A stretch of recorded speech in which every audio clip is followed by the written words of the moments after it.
तो स्टूडेंट्स अब हम सॉल्व कर रहे हैं अपना arithmetic progression RD Sharma class 10th है। एक्सरसाइज चल रही है हमारी 9.3, चैप्टर नंबर 9 है आरडी शर्मा बुक के अंदर। तो स्टूडेंट क्वेश्चन नंबर 3 को हम सॉल्व कर रहे हैं, यानी क्वेश्चन नंबर 3। तो स्टूडेंट ये भी हमारा जो है सेम फॉर्मूले से यूज होने वाला ही क्वेश्चन है और क्वेश्चन नंबर 1 और क्वेश्चन नंबर 2 की तरह ये बहुत आसान क्वेश्चन है। तो स्टूडेंट यहां पर देखिए हमें क्या दे रखा है, is 68 a term of an AP, यानी एपी का टर्म है जो सीरीज क्या है हमारी 7, 10, 13 इस टाइप से हमारी सोहोनी ये सीरीज दी हुई है। क्या 68 जो है वो हमारा एपी का टर्म है। इसी तरीके से स्टूडेंट सेकंड क्वेश्चन में भी हमें यही बताना है, क्या 302 जो टर्म है वो एपी का है जो सीरीज क्या दे रखी है 3, 8 एंड 13। एंड थर्ड क्वेश्चन में भी क्या दे रखा है, माइनस के 150 a term of an AP, जो हमें एपी सीरीज गिवन है 11, 8, 5 एंड 2। तो स्टूडेंट हमें इसमें सिर्फ ये बताना है क्या ये एपी टर्म है या नहीं है। तो स्टूडेंट स्टार्ट करते हैं अपने क्वेश्चन को। तो यहां पर स्टूडेंट देखिए हमें क्या दे रखा है, हमें दिया हुआ है हमें जो है इसका nth टर्म जो है 68 जो है ये हमें n टर्म के रूप में दिया हुआ है। तो स्टूडेंट यहां से हमें क्या करेंगे, an की वैल्यू यानी हमें पता है ये कितनी हमारी 68। ओके, तो और फिर हमें क्या चाहिए, a की वैल्यू भी हमें गिवन है, तो a की वैल्यू भी आप लिख लीजिए, a की वैल्यू है 7। फिर हमें क्या चाहिए, फिर हमें चाहिए कॉमन डिफरेंस। तो कॉमन डिफरेंस की वैल्यू क्या है, d इक्वल टू क्या होता है second term minus first term, यानी कि 10 माइनस 7 इक्वल टू स्टूडेंट क्या हो गई 3। ये किसकी वैल्यू आ गई, हमारे n की वैल्यू आ गई। अब स्टूडेंट हम अपने आइडेंटिटी को भी नोट कर लेते हैं। तो आइडेंटिटी क्या यूज होनी है, an यानी n टर्म के लिए हम निकालते हैं। तो student a first number plus n minus 1 into D. तो स्टूडेंट शुरू करते हैं अपने क्वेश्चन को। तो क्या करते हैं, सारी ये वैल्यू जो है हम अपने आइडेंटिटी के अंदर यानी फॉर्मूले के अंदर पुट कर देंगे। तो स्टूडेंट इस तरीके से क्या हो जाएगा, हमारा फर्स्ट पार्ट को हम सॉल्व कर रहे हैं। तो हमें गिवन एपी क्या है, एपी हमें जो सीरीज जो गिवन है वो क्या है 7, 10, 13 सो ऑन, इसी टाइप से आगे रहेगी।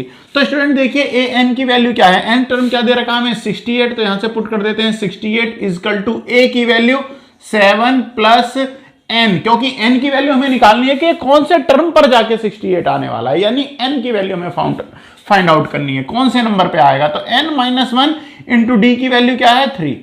तो स्टूडेंट देखिए 68 इक्वल टू 7 प्लस 3 के अंदर मल्टीप्लाई हो जाएगी 3n माइनस 3। अब स्टूडेंट देखिए 68 equal to 7 minus 3 equal to क्या हो जाएगा 4 प्लस 3n। तो स्टूडेंट यहां से देखिए 68 माइनस 4 इक्वल टू 3n। तो यहां से क्या हो जाएगा 64 इक्वल टू 3n और n की वैल्यू जो यहां से बनेगी स्टूडेंट क्या हो जाएगी 64/3। अब स्टूडेंट आप यहां से ध्यान दीजिए n की वैल्यू जो है, अब आप समझिए n जो होता है फर्स्ट टर्म में, सेकंड टर्म में, थर्ड टर्म में कौन सा टर्म है। इसी तरीके से स्टूडेंट हमें ये निकालना है कि कौन से टर्म पे जाके पड़ेगा। तो यहां पर आप देखिए n की वैल्यू जो है 64/3 आ रही है। इट मींस फ्रिक्शन में आ रही है, किस में आ रही है, फ्रिक्शन में आ रही है। और फ्रिक्शन में अगर आता है हमारा एन टर्म तो वो हमारा कभी भी एपी हो ही नहीं सकता। तो इसलिए हम कह सकते हैं ये जो है हमारा नॉट एपी, ये जो है ये सीरीज हमारी एपी की है ही नहीं, क्योंकि ये हमारी टर्म एंड कंडीशन को सेटिस्फाई नहीं कर रही है। स्टूडेंट सेम इसी तरीके से हम सेकंड क्वेश्चन को भी सॉल्व करते हैं। सेकंड क्वेश्चन के अंदर भी क्या होने वाला है, हमें ए एन की वैल्यू गिवन है, बिल्कुल सेम इसी तरीके से है। ए एन की वैल्यू क्या है 302, ए की वैल्यू क्या गिवन है, ए की वैल्यू है 3 और कॉमन डिफरेंस डी निकालेंगे तो सेकंड टर्म यानी 8 minus first term equal to क्या हो जाएगा 5। तो स्टूडेंट सारी ये वैल्यू लेनी है और इस आइडेंटिटी में पुट कर देंगे। तो स्टूडेंट क्या हो जाएगा देखते हैं 302 इक्वल टू फर्स्ट टर्म यानी 3 plus n minus 1 into D की वैल्यू क्या है 5 है। तो स्टूडेंट देखिए 302 equal to 3 plus 5n minus 5। देखिए 5n माइनस 5, क्योंकि यहां से क्या हो गया, देखो डी की वैल्यू क्या थी हमारी 5 आई है। तो स्टूडेंट हम अपने क्वेश्चन के अंदर क्या कर रहे हैं, हम अपने क्वेश्चन के अंदर इन वैल्यू को हमने पुट कर दिया है। अब देखिए 302 equal to 3 minus 5 equal to क्या हो जाना है स्टूडेंट माइनस के 2 प्लस के 5n हो जाएंगे। ये माइनस है, इधर चेंज हो जाएगा तो क्या हो जाएगा प्लस हो जाने हैं 5n। 302n plus 2 equal to 304 okay equal to 5n। यहां से भी स्टूडेंट देखिए n की वैल्यू क्या हो गई 3/4/5। फिर से देखिए अगेन हमारी जो n की वैल्यू है वो क्या आई है, रेशनल नंबर आई है। और सॉरी फ्रिक्शन आई है। ओके स्टूडेंट, अब अगर फ्रिक्शन आती है तो एपी सीरीज नहीं है। तो स्टूडेंट फिर से क्या हो जाएगा, नॉट एपी, यानी ये जो है हमारी एपी सीरीज हो ही नहीं सकती। तो स्टूडेंट सेम इसी तरीके से अब हम थर्ड क्वेश्चन को भी सॉल्व कर देते हैं। वैसे मैं आपको थर्ड का भी बता दूं, थर्ड का भी आंसर यही आने वाला है, पर हम प्रूफ करके देंगे आपको। तो थर्ड के अंदर फिर से हमें क्या दे रखा है, ए एन की वैल्यू क्या है, -150 है, और ए की वैल्यू क्या है, 11 है, और डी कॉमन डिफरेंस क्या है हमारा, 8 - 11 इक्वल टू क्या हो जाएगा, -3।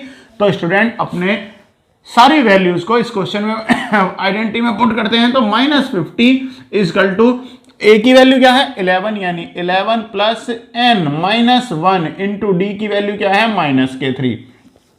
तो स्टूडेंट हम क्या करेंगे, अब इसमें अगर हम वैल्यूज को पुट करते हैं तो -150 इक्वल टू 11 -3 की n में मल्टीप्लाई, तो क्या हो जाएगी स्टूडेंट, ये से माइनस बना देगा, ये वाला प्लस जो है ये क्या हो जाएगा, माइनस हो जाएगा। तो स्टूडेंट क्या हो जाएगा, -3n और माइनस माइनस हो जाना है प्लस, ये 3। अब स्टूडेंट देखिए, अब हमारे पास कितना हो गया, माइनस माइनस प्लस हो गया, ये हो गया 3। अब हम यहां से क्या करेंगे, दोनों को ऐड कर लेते हैं, यानी -150 इक्वल टू 11 + 3 इक्वल टू क्या हो गया, 14 - 3n। अब स्टूडेंट यहां से ये माइनस है, ट्रांसफॉर्म होगा तो कितना हो जाएगा, प्लस हो जाना है। 150 - 14 इक्वल टू -3n, तो यहां से 164 हो गया माइनस का, इक्वल टू -3n। तो भाई साहब माइनस से माइनस कैंसिल, तो 164/3 इक्वल टू ये वैल्यू किसकी आ गई है स्टूडेंट, n इक्वल टू। अब आप फिर से देखिए n की वैल्यू क्या है, n की वैल्यू तो हमारी फिर से फ्रिक्शन आ रही है, और फ्रिक्शन में अगर n की वैल्यू आती है, क्योंकि n तो हमारा टर्म होता है, 4th 5th 6th, कौन से टर्म पे जाके हमारा 302 आ रहा है। अब n की वैल्यू फ्रिक्शन में तो नहीं आ सकती, इसलिए ये भी क्या हो जाएगा स्टूडेंट, नॉट एपी। तो हमारी गिवन सीरीज जो है, तो क्वेश्चन नंबर 3 के अंदर जो भी हमें सीरीज दे रखी थी, हमें बताना था इस सीरीज में से क्या हमारी n की वैल्यू आएगी जिस पर हमारे ये नंबर्स जो हैं वो बन जाएंगे। ए n की वैल्यू हमें गिवन थी। तो स्टूडेंट ध्यान रखिए, तीनों ही क्वेश्चनों का जो हमारे पार्ट नंबर 3 जो है, क्वेश्चन नंबर 3 के तीनों पार्ट जो है उनका आंसर क्या है, नॉट एपी। तो स्टूडेंट इनमें से कोई सी भी सीरीज जो है वो एपी सीरीज की कंडीशंस को सेटिस्फाई नहीं करती है। तो स्टूडेंट क्वेश्चन नंबर 3 कंप्लीट है।